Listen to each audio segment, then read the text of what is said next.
Assalamualaikum warahmatullahi wabarakatuh. Cimanuk tercatat sebagai sungai terbesar kedua di Jawa Barat setelah Citarum. Sungai Cimanuk yang melintasi sejumlah daerah mulai Kabupaten Garut, Sumedang, Majalengka, dan bermuara di Laut Jawa, Pantura, Kabupaten Indramayu, memiliki legenda sangat tua. Di antaranya adalah sebuah legenda mistis yang cukup terkenal, yakni seputar Kerajaan Siluman Buaya Putih.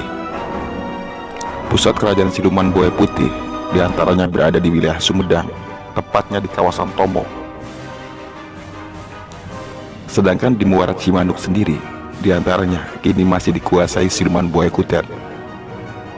Konon, meski tingkat kesaktiannya sangat tinggi, Buaya Kutet suka menyendiri dan gemar bertapa, di mana pusat pertapaannya berada di aliran Sungai Cimanuk, wilayah Desa Jatisawit, Kecamatan Jati Barat, Indramayu.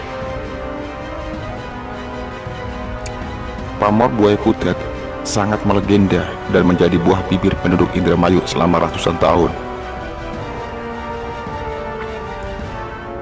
Terlepas dari percaya atau tidak adanya mitos tersebut, sekelompok pelajar dari SMA PGRI 2 Indramayu pernah mengalami peristiwa mistis yang berhubungan dengan keberadaan siluman buaya putih di Sungai Cimanuk, kawasan Tomo, Kabupaten Sumedang, Jawa Barat.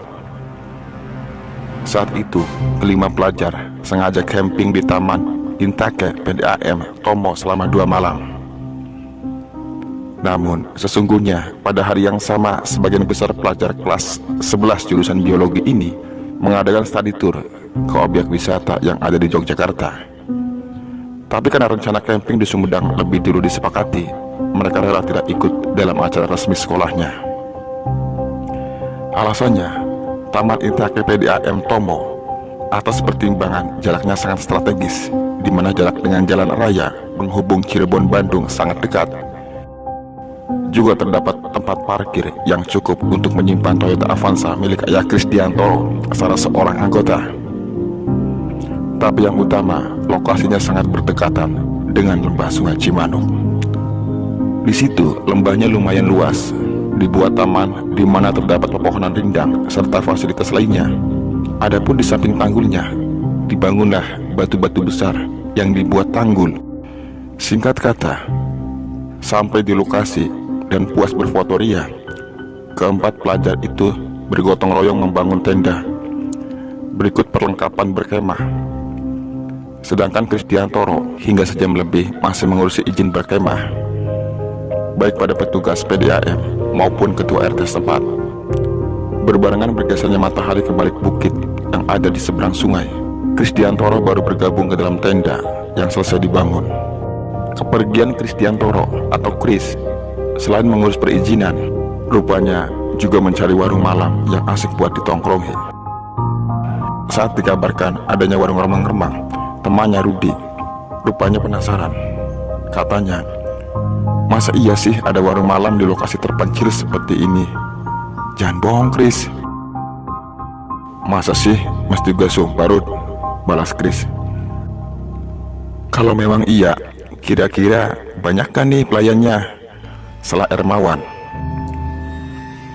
Ermawan pun menimpali. Pokoknya dijamin kebahagiaan semuanya deh, kata Kris kemudian. Selanjutnya, usai santap malam dan sejenak beristirahat, sejam kemudian Rudi mengusulkan untuk membuktikan ucapan Kris tentang pelayan warung malam yang konon masih muda, cantik, dan menor. Tanpa buang waktu, mereka mengganti pakaian senecis mungkin, sekaligus mengisi dompet masing-masing agar tak memalukan. Sampai di lokasi, tepatnya di halaman bangunan mungil dekat gardu Hansip itu, tampak belasan sepeda motor terparkir. Dari dalam bangunan warung, terdengar dentuman musik ditingkai tawa pengunjung bersahut-sahutan, sehingga lebih tepat dikatakan bar cilik atau barlik. Rudi coba melawak ruang Ajojing, lalu memberi kode gelengan kepala. Dia mengatakan di dalam sudah dipenuhi belasan pemuda. Saat itulah Rudi baru percaya ucapan Kris. Singkat cerita, Tak berapa lama, sejumlah pemuda meninggalkan warung dalam keadaan agak sempoyongan akibat reaksi alkohol. Tanpa buang waktu, kelima pelajar itu pun menerobos masuk. Di tengah-tengah kesenangan mereka, tiba-tiba Chris kebelet ingin buang air kecil. Maka buru-buru ia melangkah ke bangunan samping.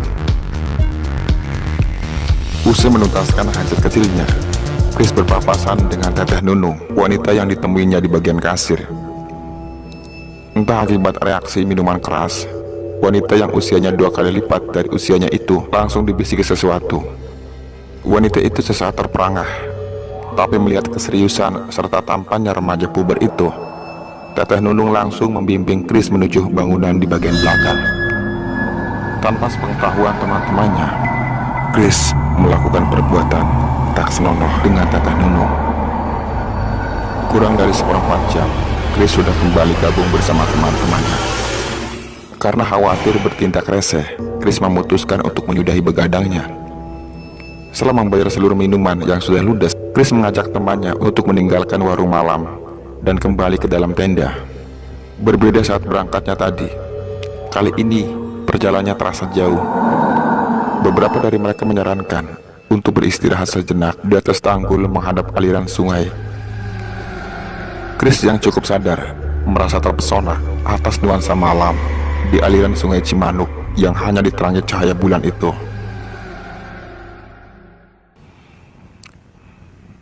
Tatapan mata Chris mengamati bentuk batu raksasa yang terhampar di aliran sungai.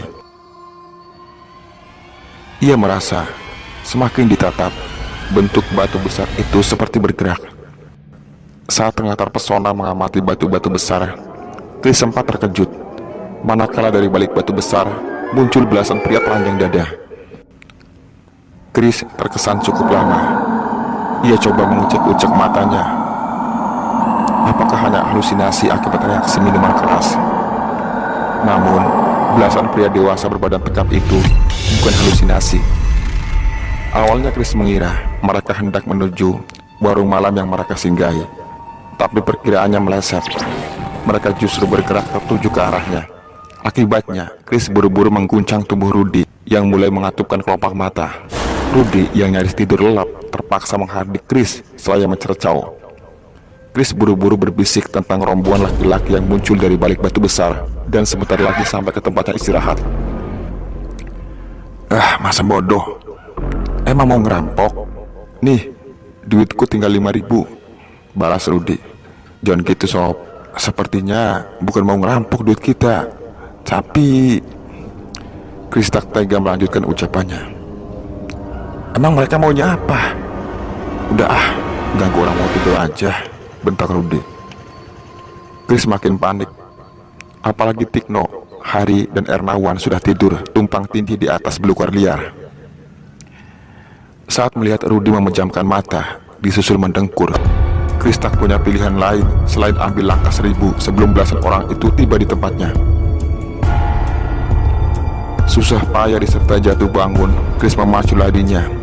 Tujuannya hanya satu, masuk tenda, lalu menyelinap di balik selimut. Belum 100 meter memacu larinya, Chris kontak tercekat, disertai detak jantung berdegup kencang. Ia dibuat aneh, bagaimana caranya mereka kini sudah menghadang jalan setapak menuju tenda. Yang lebih aneh, bentuk fisik belasan pria parubaya itu benar-benar sungguh memompa detak jantung. Mereka hanya mengenakan celana cawat, sehingga kulit kaki hingga dada terlihat sangat jelas. Duduk mirip kulit buaya dan tatapannya begitu murka. Tapi Chris tak berani untuk memulai membuat gerakan apapun.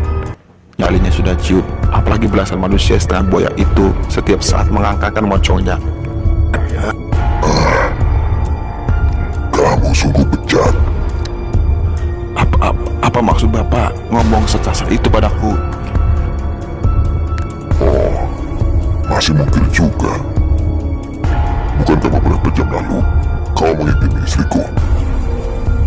Iya ya, aku ngaku. Tapi aku berhubungan badan dengan pemilik bar tadi, bukan dengan buaya betina istrimu.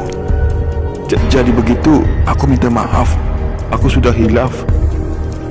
Chris merasakan situasinya mulai memuncak. Aku Aku akan maafkan, asal kau bersedia bersumpah. Sampai kapanpun, kau tak boleh melakukan tindakan sembrono di tempat yang baru kau kenal. Ingat, ini adalah wilayahku. Siap. Baik, Pak. Merasa yakin kalau Chris bersungguh-sungguh, pria setengah buaya itu pun mengajak belasan pria lainnya untuk meninggalkan Chris. Diiringi tatapan mata Chris, mereka menuruni tebing sungai, membelah aliran sungai, lalu lenyap di balik batu sebesar gajah. Keesokan paginya, Chris masih penasaran. Ia sambangi bangunan barlik atau warung malam yang membimbingnya melakukan hubungan tak senonoh dengan wanita bersuami. Yah, ternyata sudah bolak-balik berkali-kali. Jangankan bar cilik, warung nasi saja tidak ia temukan. Saat masih kebingungan, seorang kakek menghampiri sekaligus menanyakan kenapa dirinya bolak-balik di lembah Cimanuk. Tanpa sungkan, Chris menjelaskan peristiwa semalam. Setelah mendengarkan secara seksama, pria uzur dengan pakaian khas seniman Sunda itu pun merenung, tampak roda keheranan atas penjelasan remaja tanggung di depannya. Tapi kakek uzur itu yakin jika remaja tanggung itu berkata jujur. Tak berapa lama ia menepuk bahu Chris sambil menjelaskan jika makhluk semalam memang siluman buaya putih. Adapun teteh Nunung yang ditemuinya, menurut kakek itu kemungkinan jin kafir penunggu pohon besar di dekat sandaran tanggul sungai Cimanuk. Chris merasakan sepasang kakinya sangat lemas. Ia tak menyangka dirinya telah melakukan hubungan terlarang dengan makhluk halus. Di luar dugaan, kakek uzur itu mengajak Chris menuju rumahnya. Tanpa diminta, sang kakek menyuruh Chris agar meminum air putih yang sudah ia beri mantra. Jika tak dinetralisir, maka dikhawatirkan Chris akan mengidap penyakit mematikan akibat hubungannya dengan wanita yang ternyata makhluk halus, penjaga warung misterius di sungai Cimanuk. Mudah-mudahan kisah ini menjadi pelajaran bahwa sikap hura-hura dan sembrono akan membawa seseorang masuk dalam jebakan setan. Wallahu a'lam.